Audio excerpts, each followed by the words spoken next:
Going through Psalms 22 and verses 2 through 5 cover more of the anguish that Jesus bore on the cross for us. This is considered a messianic psalm because while it was written by David in 1000 BC, it actually reveals the suffering that Christ would later suffer when he died on the cross for us. So we got Psalms chapter 22. Here's verses 2 and 3. It says, "Oh my God, I cry by day, but you do not answer, and by night, but I have no rest. Yet you are holy, O you who are enthroned upon the praises of Israel." Now, this gives us a sense of the despair and loneliness that Jesus felt as he was dying for us. And Christ also appeals for God to deliver Christ like God delivers ancient Israel, King David specifically, from their enemies like the Egyptians or the Philistines, with specific regard to King David. And then we go through verses 4 and 5. "In you our fathers trusted. They trusted you, and you delivered them. To you they cried out and were delivered. In you they trusted and were not disappointed."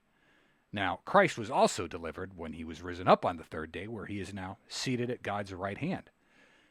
Even though he had undergone unimaginable pain and suffering, Christ did not stay in the grave, right? Because remember, they went there the third day and the sealed tomb was open and Christ was no longer there. He was literally risen up. Back to these Psalms, though. These Psalms reveal the literal agony of Christ's death. And we should not miss the reason, though, that he died. Because Christ was perfect. He never committed any sin. He didn't deserve any of this. So why, then, was he crucified? In those 6 dreadful hours, Christ was crucified because he became sin, specifically our sin. And that torturing that Jesus went through when he hung on the cross for 360 minutes straight, that was God pouring out his wrath on our sins.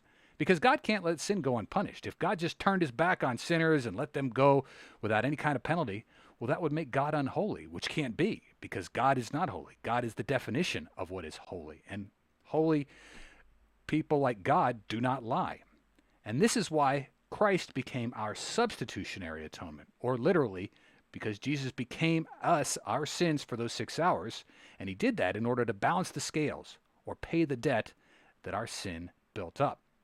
Now, the crucifixion of Jesus was made on our behalf so that God would not have to banish us to hell for our sins. It's actually an amazing way forward. Christ became a sacrifice, the perfect sacrifice, right? Because God rose him up on the third day when Jesus was risen up. So as we reflect on the intense torture that Jesus underwent, we should also remember he did that for us. He knew who we were before time began and gave us this way forward for God to redeem his children through his Son so he would not have to punish us eternally. Christ's sacrifice is what sets us right in the eyes of God.